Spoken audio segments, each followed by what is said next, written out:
Smart chilli powder అన్ని రకాల వంటలకు పచ్చళ్లకు సరైన chilli powder. No colour no chemical.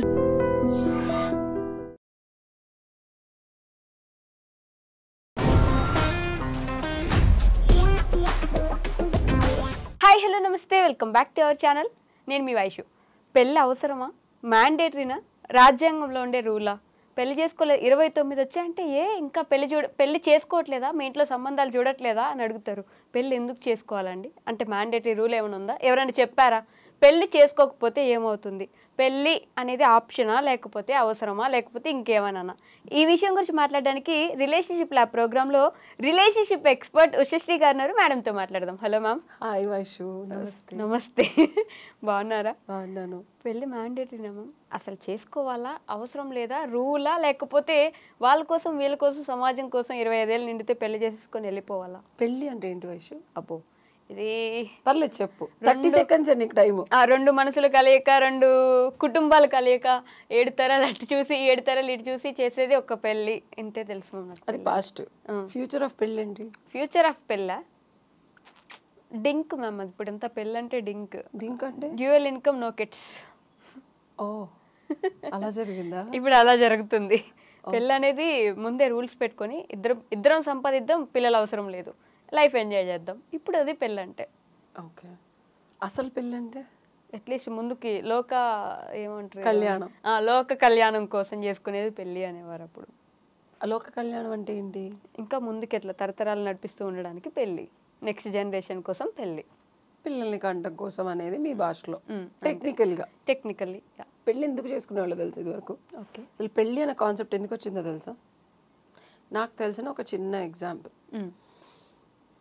ఒక ముని పత్ని, ఓకే, మునితోనూ వాళ్ళ అబ్బాయితోనూ చక్కగా ఒక ఆశ్రమంలో ఆవిడ సపర్యలు చేసుకుంటూ ఉంది. ఒక ఋషి వచ్చి ఆవిడని తీసుకొని వెళ్ళిపోయాడు. ఓకే. బుడ్డోడు ఎట్లా చూస్తూ ఉన్నాడు, ఏంటి మమ్మీ వెళ్ళిపోతుందని. వెళ్ళిపోయింది.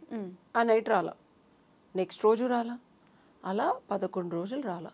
వాళ్ళ నాన్నగారిని అడుగుతూ ఉన్నాడు, నాన్న అమ్మేదంటే, నాన్న నువ్వు కూడా పెద్దవాడివయ్యి నువ్వు కూడా ధ్యాన స్థితికి వెళ్ళినప్పుడు నీకు కూడా కొన్ని కామవాంఛలు వచ్చినప్పుడు అలా ఇంకొకళ్ళ భార్యను కూడా నువ్వు తీసుకెళ్తావు నాన్న అంటే, అసలు ఇదేం కాన్సెప్టు? నన్ను నా తల్లిని వేరు చేసే ఈ వాట్ ఎవర్ అప్పుడున్న కాలమాన పరిస్థితుల్లో రాజ్యాంగమో రూలో దీన్ని నేను మారుస్తాను అని పిల్లల నుంచి తల్లిని దూరం చేయకుండా ఉండడానికి ఏ తండ్రితో అయితే పిల్లలు కలుగుతారో ఆ తండ్రితో ఆ తల్లి ఎప్పుడూ ఉండాలని ఒక రూల్ తీసుకొచ్చాడు. ఆయన పేరు నేను చెప్పలేను, కాన్ఫ్లిక్ట్స్ వస్తాయి యాజ్ ఎ లాయర్. ఇది ఒక కథ, కథలాగే చూడు. ఈ కథ వల్ల మన భారతదేశం అని అలా కొన్ని శాసనాలు వచ్చాయి. సో కొన్ని వందల సంవత్సరాల క్రితం కాన్సెప్ట్ ఆఫ్ పెళ్లి లేదు. గంధర్వ వివాహం అంటారు తెలుసా? అవును, తెలుసా? మీరు ఇప్పుడు జెన్సీ అంతా whatever dual income no kids sorry పెద్దగా మీకు కొత్తగా ఆలోచనలు వచ్చాయి అనుకోకండి సుమి, ఇవి ఎప్పుడో ఉన్నాయి. సో ఋషులు మునులు తపస్సు తీసుకుంటే అప్సరసలు వచ్చి విత్ కిడ్స్ చేసి వాళ్ళకి ఇచ్చేసి వెళ్ళిపోయారు. సో ఫ్రెండ్స్ విత్ బెనిఫిట్స్ అనమాట. అది responsibility was taken care bye dad. So ఇప్పుడు మీరు అనుకునే అప్డేటెడ్ టెక్నాలజీ అంతా మనకి ఎప్పుడో పురాణాల్లో ఉంది. గంధర్వ వివాహం అంటే ఇద్దరు మనుషులు కలవాలి, ఇద్దరు ఫ్యామిలీ కలవాలి, తొప్పాసి concept whatever these days లో వచ్చింది. తొప్పాసి కాన్సెప్ట్ ఎందుకు అని ఇప్పుడు అంటున్నామంటే ఇప్పుడు అది మనకు వర్తించట్లేదు. బట్ కొన్ని వందల సంవత్సరాలు అదే కాన్సెప్ట్ ఉండటం వల్ల సొసైటీ స్ట్రాంగ్ గా బిల్డ్ అయింది. ఎప్పుడైనా రాజ్యాంగం కానీ ఇప్పుడు సుప్రీంకోర్టు వారు నీ భార్య ఇంకొకరితో ఫిజికల్ గా ఉన్న నువ్వేం అనద్దురా బాబు, ఎందుకురా కేసు పెడతావు బాబు అని ఎందుకు అంటుందంటే కాలమాన పరిస్థితిని బట్టి సొసైటీ ముందుకెళ్ళాలి, కాన్ఫ్లిక్ట్స్ లేకుండా కొంచెం సుఖంగా సంతోషంగా ఫ్యామిలీస్ ఉండాలి అంటే ఏం చేయాలనేది రాజుగారు పాతకాలంలో ఎలా అయితే మనకి శాసనాలు ఇచ్చారో లెజిస్లేషన్, ఇప్పుడు మనకి పవర్ లెజిస్లేషన్ నుంచి అలా ఇస్తున్నారు. ఇంకా ముందు కాలంలో గంధర్వ వివాహం, నేను నీకు నచ్చాను నువ్వు నాకు నచ్చావని చేయి పట్టుకుంటే చాలా వివాహం అయినట్టే, ఎవరికి చెప్పక్కర్లేదు. They have marital bliss. ఎన్ని రోజులు కావాలంటే అన్ని రోజులు ఉండొచ్చు, ఎలా కావాలంటే అలా జలకాలాటలలో అని పాటలు పాడుకొని వదిలేసి వెళ్ళిపోవచ్చు. ఇది ఉండేది. ఓకే. అండ్ పండగ పూట కూడా పాత మొగుడేనా అనే ఒక సామెత ఉందా? ఉంది. ఎలా? అదేం వేరు సామెత, ఏం మాట్లాడుతున్నారండి, ఒక మొగుడుని కాకుండా ఇంకో 100 మందిని తెచ్చుకుంటావా అని అడగవే. సరే మమ్మ అడిగేసాను అనుకోండి, చెప్పండి. సో మనకి గుళ్ళల్లో గోపురాల్లో శృంగార రాసలీలలు ఆడే బొమ్మలు ఉంటాయి, చూసాం. సో ఎక్కువ పుస్తకాలు చదివేసి చెప్పేస్తున్నాను అనుకోకంటే మరి చెప్తాను. ఓకే. సో అక్కడే ఒక ఉద్యానవనం కూడా ఉంటుంది. ఓకేనా? ఇప్పుడు ఏదైతే మనం updated group, physical intimacies, wife and husband sharing keys ఇదంతా అంటున్నారు, అప్పుడు ఉద్యానవనంలో జాకెట్లు వేసేవాళ్ళు పండగ పూట. ఎవరు ఏ రవిక తీసుకొస్తే దే యూజ్డ్ టు టేకర్. ఓహో, అట్లాంటి సంస్కృతి. ఇప్పుడు కార్ కేసేస్తున్నారు, అప్పుడు బ్లౌజెస్ ఇచ్చేవాళ్ళు. సో ఇది కూడా మనకి పుస్తకాల్లో ఉన్నాయి, నేను చదివింది చెప్తున్నాను తప్పించి. అసలు ఎందుకు అలా ఉన్నాయి, ఎందుకు అండ్ ఓపెన్ ప్లేస్ ఉండేది అక్కడ గోపురాలు కట్టి, అవి చూసి వీళ్ళు చేస్తుంటే శిల్పులు చెక్కేవారు, గ్రూప్ థింగ్స్. సో మనం దేని గురించి మాట్లాడుకుంటున్నాం ఇప్పుడు? సో మ్యారేజ్ అవసరమా అంటే నీకు అనిపిస్తే చేసుకొని పక్కన వాళ్ళని ఇబ్బంది పెట్టద్దు, నువ్వు ఇబ్బంది పడద్దు, నేను అది చెప్తా.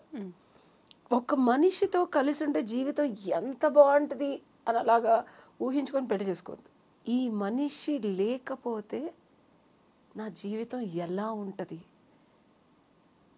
అనే క్లారిటీ బాగోదు, ఇతనుంటేనే బాగుంటుంది, లేకపోతే ఇతనున్నా బాగోకపోయినా ఇతనే ఉండాలి, ఇది చూసుకోవాలి. ఎలా ఉన్నా ఇతనే ఉండాలి అన్న క్లారిటీ వచ్చినప్పుడు పెళ్లి చేసుకో. నాకు డబ్బులుండి, అందం ఉండి, పిల్లలుండి, కారు ఉండి, బంగ్లా ఉండే ఏదైనా ఉండాలన్నా అనుకో, రేపు పొద్దున అది ఉండేవాడు ఇంకో 10 మంది వస్తారు. అందుకే ఈ చావులు చంపటాలు. ఓకే, ఫసక్ వేసేస్తే నెక్స్ట్.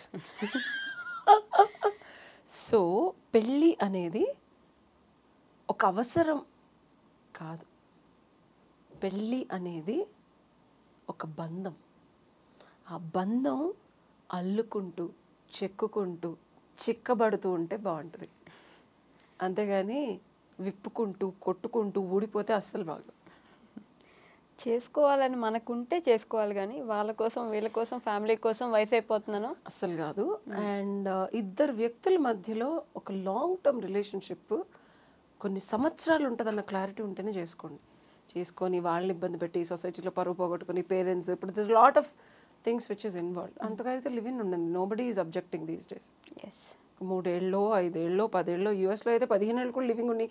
ఇంకా మాకు క్లారిటీ లేదు. జస్ట్ మాకు 12 మెంబర్స్ కిడ్స్ ఏం చేస్తున్నారు. మా విజయవాడలో అయితే దీన్ని పెళ్లి కాదు కదా ఇంకేదో అంటారు. ఇంకా వాళ్ళకంటే ఇంకా యూట్యూబ్లో చూసాను నేను, ఇది 18 years బ్యాక్. 15 ఏళ్ళు కలిసి ఉన్నారు సరదాగా. 12 ఏళ్ల పిల్ల దగ్గర నుంచి ఎవ్రీ ఇయర్ పిల్లలు ఉన్నారు. మళ్ళీ ప్రెగ్నెంట్ ఆవిడ, ఇంకా క్లారిటీ రాలేదంట పెళ్లి చేసుకోవాలో లేదో. అలా ఉంటుంది, గట్లుంటుంది వాళ్ళతోని. మేము క్వశ్చన్ చేయనీకుండదు. సో పెళ్ళి, ద కాన్సెప్ట్ ఆఫ్ పెళ్ళి it self is a complicated, which involves the society, which involves your family, which involves a court, which involves a sharing of assets, and which involves conjugal rights. నువ్వు అది ఒకే మనిషికి జీవితాంతం ఇవ్వలేనప్పుడు ఇంకోళ్ళతో వెళ్ళాలనిపించినప్పుడు చేసుకో. బాగా చెప్పానా? బాగా చెప్పారు. అదే సునీల్ గారు ఇప్పుడు వచ్చి ఏం చెప్పారండి అంటారు కదా, అలా అంటారు నేను కూడా, ఏం చెప్పారండి అని.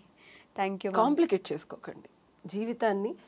సుఖపడటానికి పెళ్లి చేసుకోవాలా, దుఃఖంచి దౌర్బల్యంలోకి వెళ్ళి వాళ్ళకి డబ్బులు ఇచ్చి ఈఎంఐలు కట్టలేక సంపాదించేదంతా వాళ్ళు హ్యాపీగా తిని ఇంట్లో కూర్చొని డీవీసీ కేసులు, డివోర్స్ పిటిషన్స్, మెయింటెనెన్స్ కేసులు చేసుకోవడానికి పెళ్ళిళ్ళు లీగల్గా చేసుకోకండి. నాకు డబ్బులు ఇచ్చి డైవర్స్ లాయర్లు, అలాంటి డైవర్స్ లాయర్లకు రాకండి. కుదిరితే ఆ డబ్బులతో లివింగ్ టుగెదర్ ఉండి హ్యాపీగా ఎవరెవరి ఎసెట్లు వాళ్ళు బిల్డ్ చేసుకొని, నచ్చితే షేర్ చేసుకోండి, నచ్చకపోతే ముందే విడిపోండి, కాంట్రాక్ట్ రాసుకోండి. Nice. Okay ma'am, thank you.